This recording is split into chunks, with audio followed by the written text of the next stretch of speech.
kata yang satu ini juga banyak banget salah kaprahnya. Siapa sih yang ngasih capnya? Yang ngasih capnya itu biasanya kepolisian, media, masyarakat. Memang tiga hal ini merupakan hal yang kompleks dan fenomena yang rumit.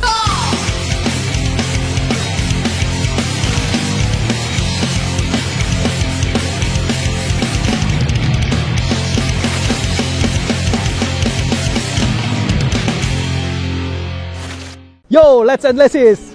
Ketemu lagi dengan gue, Albert Draktan. Dan kalau misalnya, biasanya gue suka ngebahas Stone Island kan akhir-akhir ini di postingan-postingan sebelumnya.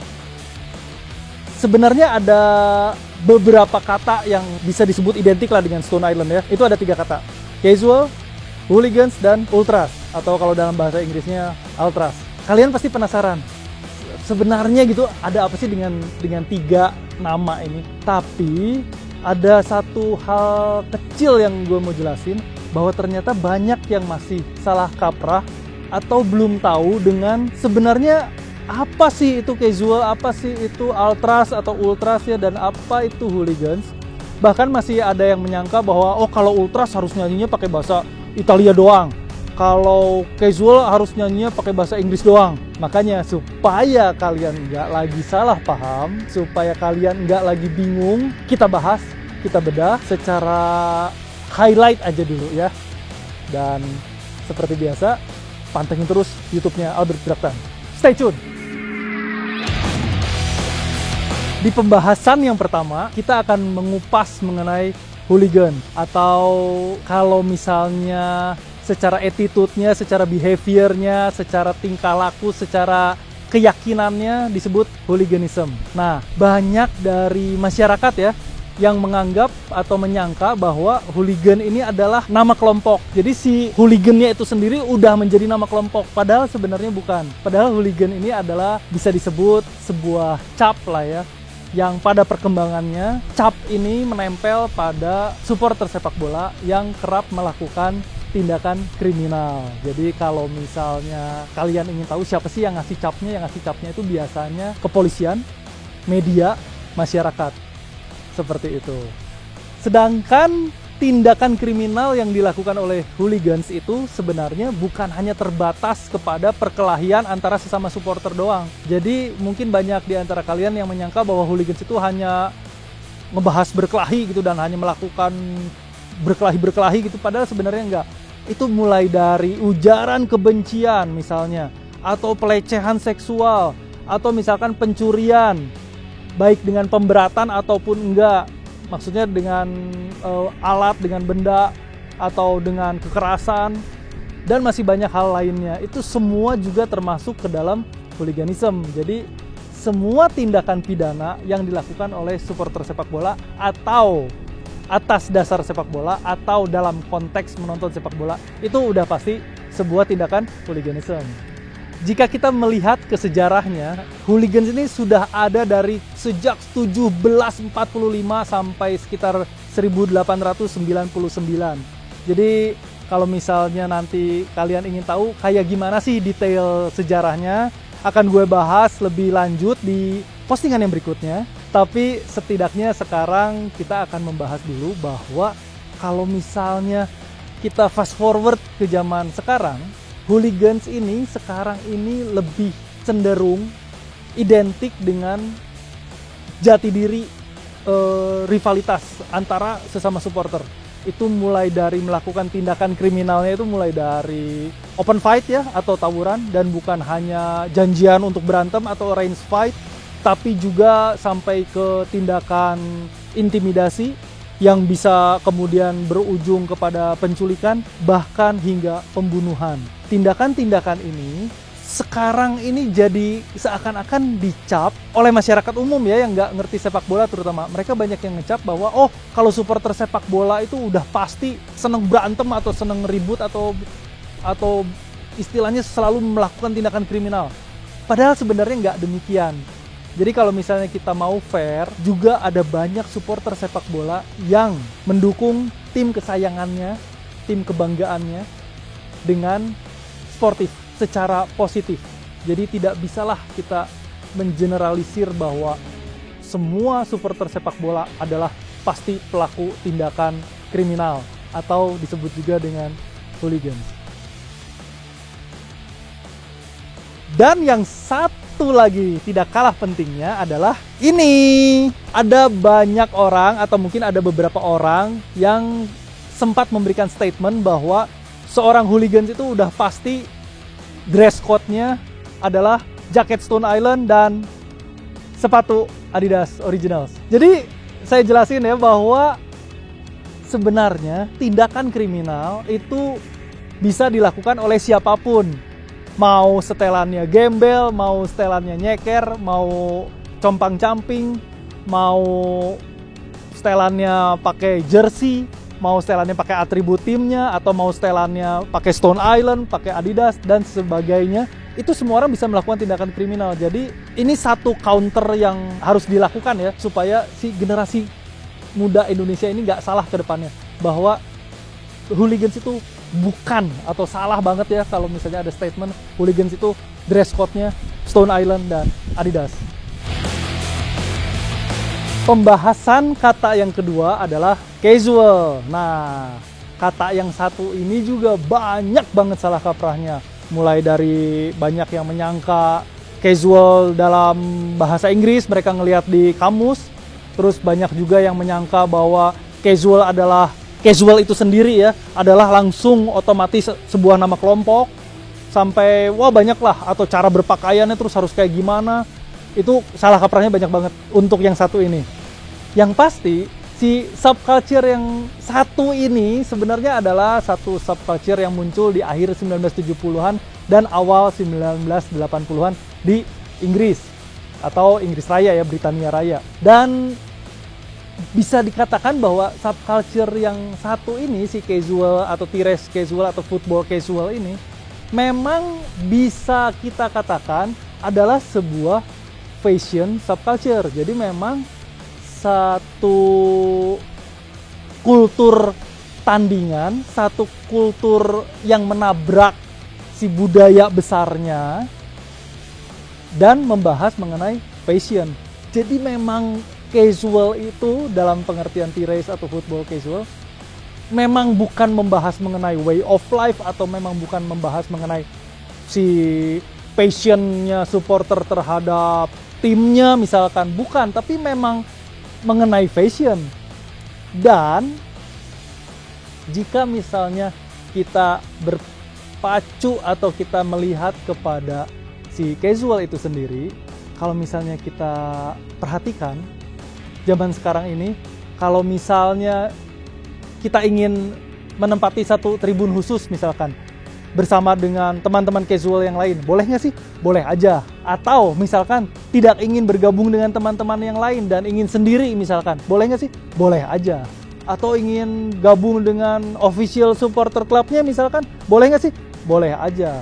Seperti itu. Dan di video gue sebelum yang ini, jadi kalau misalnya kalian belum nonton video yang ini nih, kalian bisa klik link video yang ini, karena kebetulan di video ini juga gue membahas sedikit lah ya, only scratch the surface gitu, mengenai casual. Jadi lumayan nambah ilmu kalian juga mengenai perkasualan. Dan karena kita bicara mengenai fashion style subculture, kayak gimana sih sebenarnya fashion style subculture-nya? Secara singkat gue bisa bilang bahwa kalau di awal 80-an itu, awal-awalnya casual muncul itu mereka lebih banyak pakai kayak setelan-setelan tenis atau setelan-setelan jogging seperti itu. Dan pada perkembangannya kemudian mulai muncul yang pakai setelan-setelan kayak buat sailing atau hiking.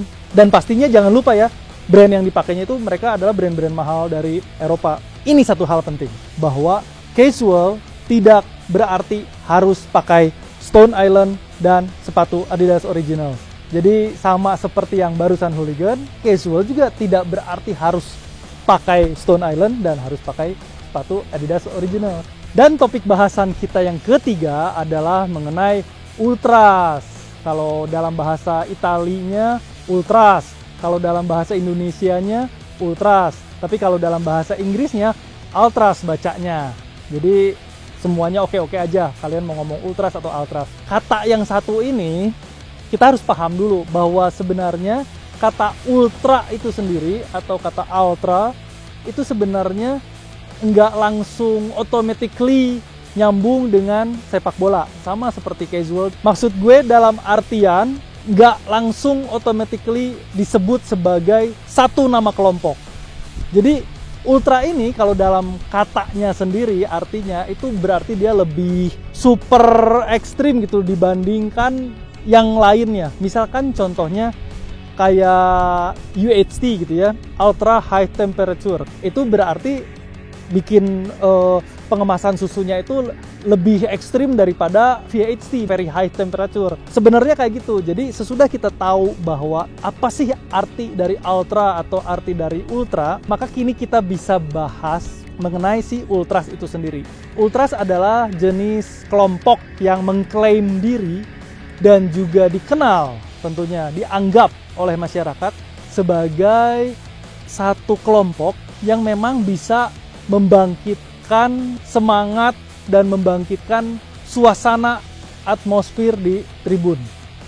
Tapi tentunya kasarnya lebih kepakainya di Eropa daratan dan sekarang juga mulai menyebar ke seluruh dunia. Kalau di Inggris justru enggak. Kalau di Inggris itu paling apa ya? Crystal Palace paling yang ada ultrasnya ya atau ultrasnya.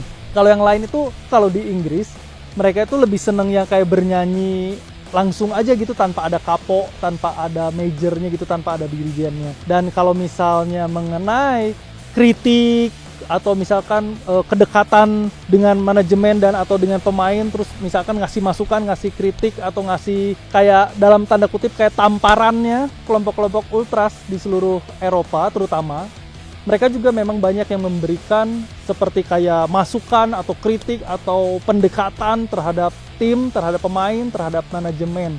Dan seperti yang tadi gue bilang, karena di Inggris nggak ada ultras, biasanya kalau di Inggris ini peran-peran seperti ini dilakukan oleh union atau juga oleh firm-firm yang lainnya. Dan mengenai berpakaiannya, kayak gimana sih kalau ultras? Sebenarnya kalau ultras itu bisa dalam tanda kutip ya berdasarkan janjiannya atau berdasarkan hasil keputusan bersama mau kayak gimana.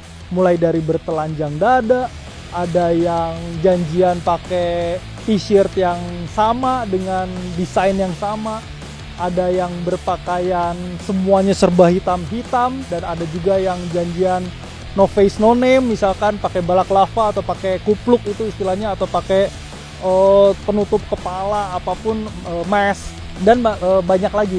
Gue pernah dapat pertanyaan, dan pertanyaan ini lumayan agak sering juga ditanyain. Apakah boleh seorang ultras menggunakan Stone Island? Maka jawabannya boleh kalau misalnya memang hasil keputusan atau hasil janjian bersama dengan kawan-kawan kelompoknya ya memang seperti itu.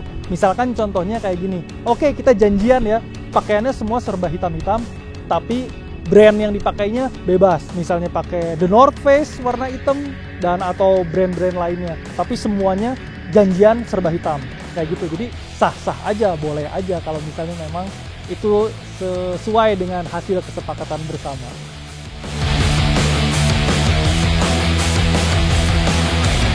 Jadi kalau misalnya kita membahas mengenai tiga hal ini, casual, hooligans, dan ultras, memang tiga hal ini merupakan hal yang kompleks dan fenomena yang rumit. Bisa kita katakan tidak mudahlah dicerna oleh masyarakat umum mengenai satu persatunya ini kayak gimana sih. Dan yang pasti pernah ada beberapa pertanyaan ke gue ya, sebenarnya jadi siapa sih yang lebih hebat? Gak ada yang lebih hebat, tidak ada yang lebih keren, tidak ada yang lebih super, tidak ada yang berarti si